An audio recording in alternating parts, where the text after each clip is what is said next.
Free your body and your mind.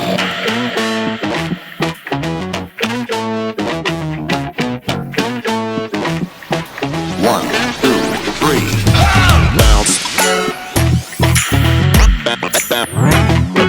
Bounce.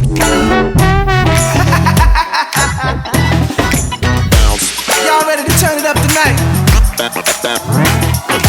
Bounce. If you really wanna fly, yes. Mo, do you know where the makeup would be?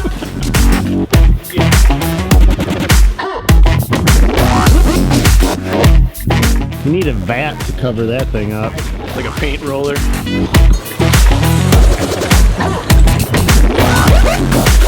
See, Tim gets his zips covered up, I get my bald spot. Can you actually paint a little hair on right up there? 5-5 banging that style. Everybody make some room. Everything on the body going boom, boom, boom. All right, we gotta go do some work now, Tim.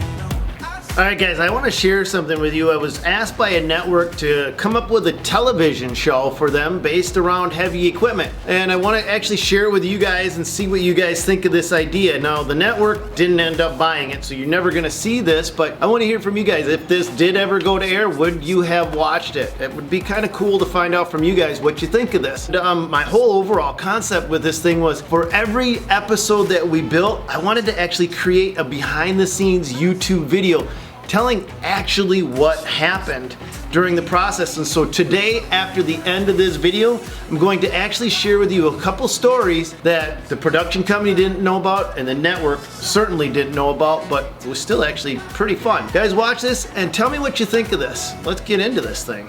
One last thing, guys, if you actually do have a concept for a TV show, I'd love to hear from you guys, because I actually do get asked this once in a while if I have any ideas. And now let's get into it.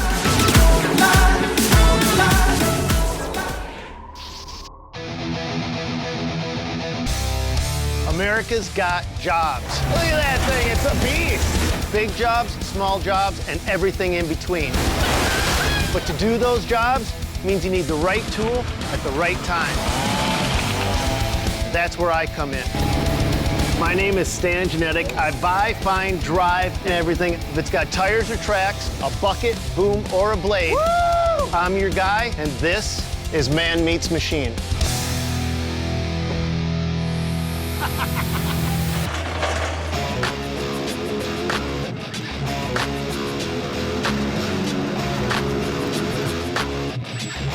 Jim? Hey, Stan. Hey, how you doing? Jim called me in because he's got a forklift that he can't use anymore. And in Jim's world, that's saying a lot, because this thing looked like it should have been retired back in the 1980s. Jim is really driven by what he's always done his entire life. How long have you been in business? Oh, over 50 years.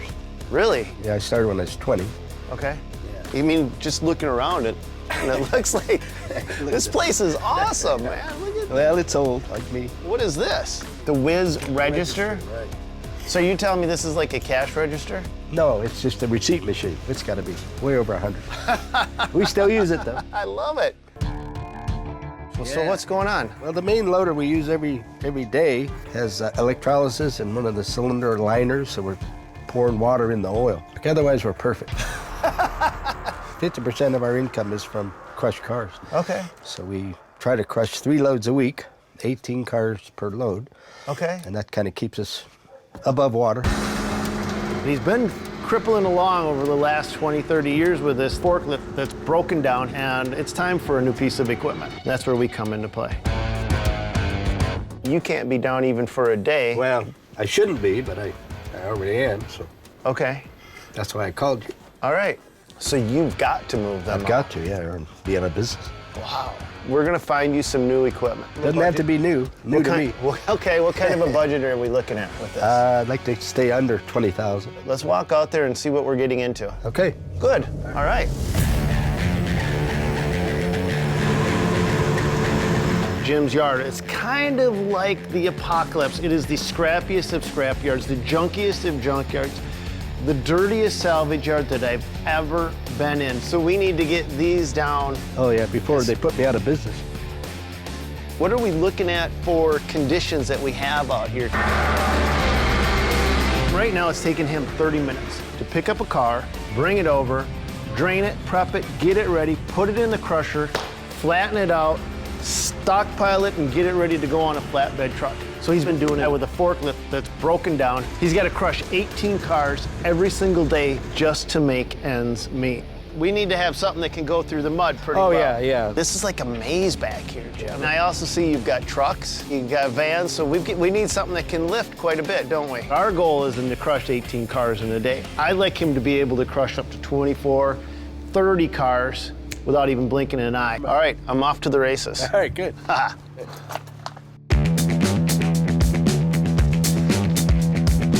Tim and I are gonna go out and we're gonna try to find Jim the right piece of equipment. What about a big, giant version of this? You know, they sell bigger ones. I've got Technical Tim. He is an equipment diva. This is some higher-end technology. I'm used to older stuff. This would just be too big for his space he's got out there. It's kind of like a bull in a china shop, right? Yeah. The reason I'm bringing Tim along is because we are exact opposites when it comes to operating a job, how we operate equipment. I like to get in and get stuff done. Tim likes to get in, analyze it, think about it, and you know what? It drives me freaking insane, but it works. Look at this thing. This is like the jaws of death. He can just open this up and just crush it right in half without even bringing it over to the crusher. All right, so we got two 316Es. Quick Tatch here. These are like a Swiss Army knife for these excavators. That's what's awesome about these. This is what we want right here. Now we're talking. So if he wants to get to those tough-to-reach places, the telescope and boom on this thing would really make a difference. He's gonna love that. Yeah, this is what I think we need.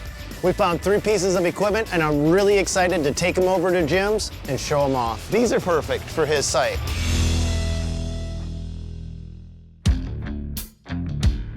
How you doing? Great, how are you? Good. Nice Good to see you again. Yeah. I've been out in the field hunting for you. Good, I was wondering. I think I got you 3 good options. Well, great.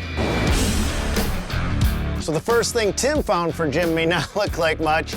It's a Bobcat 753, but it's in his price range. It's as ugly as a mud duck, but it'll get the job done if you've got a skilled operator.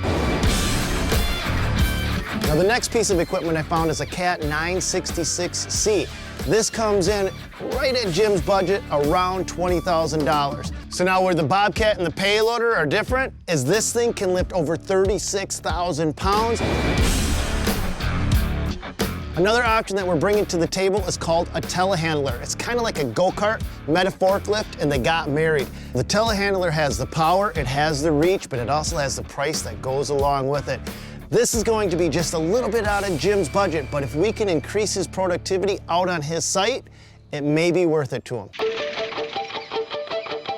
Right in here, guys. All right, we can't just talk about it. We've got to actually put them to the test. And so we're going to bring these 3 pieces of heavy equipment out to his site, and we're going to use them in the real world. So we're going to be putting these to the test in speed, strength, and agility. We're going to see which piece of heavy equipment can maneuver around, pick up a car, deliver it to the crusher, and get the job done the fastest. All right, Tim, fire it up.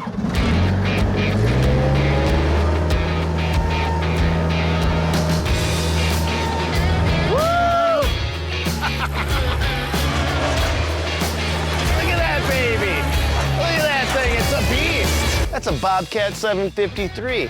That's got solid rubber tires. You're never gonna get a flat out here. You're never gonna have any problems with this thing. It's nimble, it's quick, definitely under budget for you.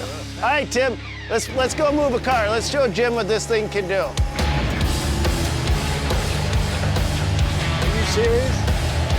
It's moving it. So when we first seen that Bobcat, I thought Jim's eyes were gonna burn holes through my skull. I could tell he wasn't very happy right away. And it did struggle. I mean, when we tried to move that car, it could barely pick it up. In fact, I had to hop on the back just to give it a little extra weight to keep it from flipping up.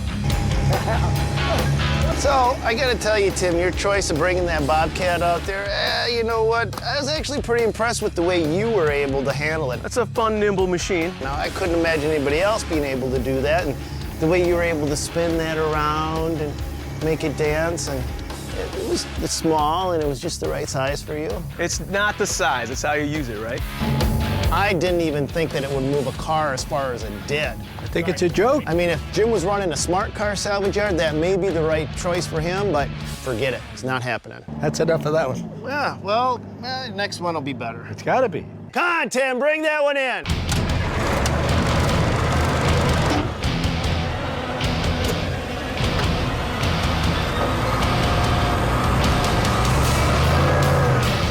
that out. Look at that baby. The big beefy boy came in and we knew that it was going to be able to handle the situation. It's got giant tires and it actually can go faster in reverse than it can in forward. It has a top speed of around 26 miles per hour and 170 horsepower, which is just the right amount of power to pick up 3 cars at one time and move them around Jim's yard. That's more like it. Yeah. Problem is, we didn't know if we were gonna have enough room to use a piece of monster equipment like that in Jim's tight site. Yeah, plenty of room, plenty of room. So this payloader actually proved to be even more effective than I imagined. Not only could it pick up cars, but then you could move them into place, and you could just use the front forks just to smash them down. Tim wasn't too comfortable with the controls of that big old payloader at first. You got 2 forks, use them. But then he kind of got the hang of the controls, and I think Jim actually offered him a job before we left. You can tell a good operator when he sees one. I feel like I should hire, just get away from him. I think he can tell a good brown noser when he sees one, I didn't too. brown nose. What do you think? Good, good. I mean, it can lift 3 cars at Yeah, once. it's safe. We're not done yet, though, Jim. This one is my personal favorite. Now, I'll be honest with you, it's just a titch over your budget.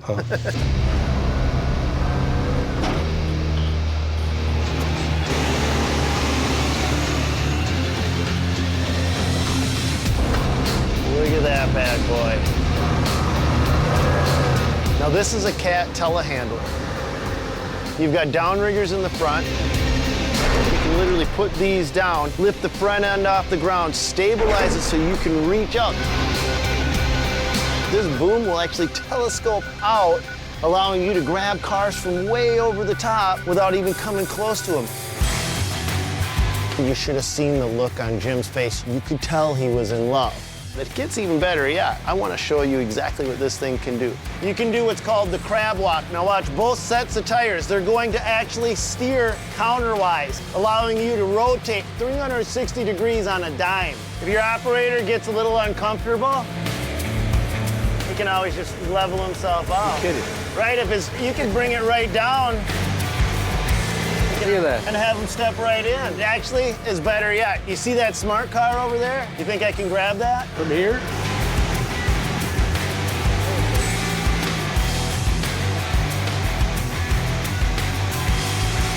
It goes high enough. Then after I showed off that extended boom, I got down to business, and this thing crushed it. I was able to pick up, move around. I had no problems finessing that in and out between the cars, spinning it on a dime. This was what Jim needs at his site. Oh, I think he's got the right balance there. Tim, how did you feel when I showed you up in the telehandler? You saw the fanciest piece of equipment, and you had to be in there. Is Tim's bottom lip quivering a little after seeing how a real operator works? What do you think of this? Would you ever see yourself using that telehandler feature? Yeah, every day. Yeah, okay. This looks like an expensive mistake, though. So what do you think Jim's gonna pick? I think he's probably going to go with the payloader. All right, my money's on the telehandler. You wanna make a bet on it?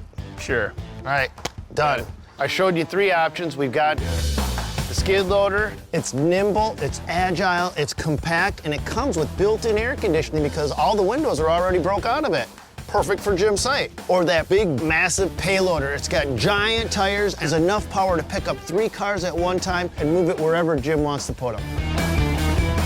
Or that perfect telehandler. It's got a fork that'll extend out over 40 feet, but the best part about it is, it'll actually crab walk and spin on a dime. But it also has the price that goes along with it. All right, Jim, so I just need to know from you, what's it gonna be? A skid loader, a payloader, or the telehandler? Payloader. Payloader it is. Okay, deal is done. The payloader is a good machine for this business because it's safe, it's heavy, it can lift over what we need to lift. A good piece for this yard that's available, and it meets the budget. That's good. I think Jim made the right choice. Ultimately, it was right for Jim, and that's what matters. Hey, we got a happy customer, and we're onward and upward, and we're on to the next one now. You know what we should do? We should show them on Gold Rush how to really operate equipment. That sounds like a good idea. All right.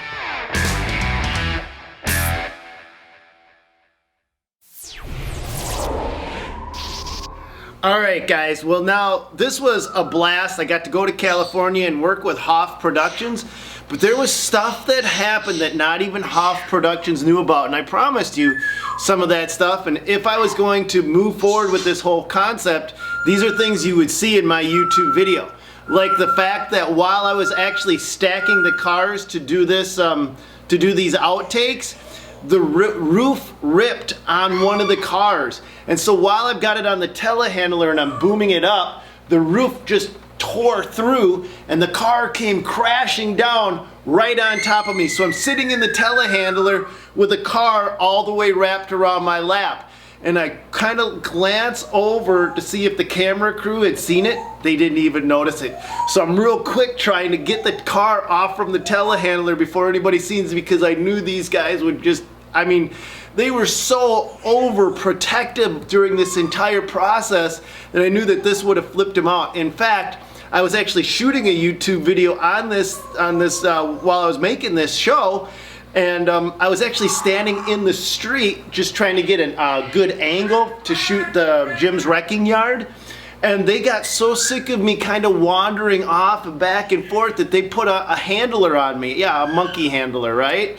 No, this was a guy literally that his job was to follow me around, and if I went somewhere or did something, he would gently tug on the back of my shirt and bring me back in to make sure I didn't get sideswiped by a semi or something. I don't know, literally I had a handler.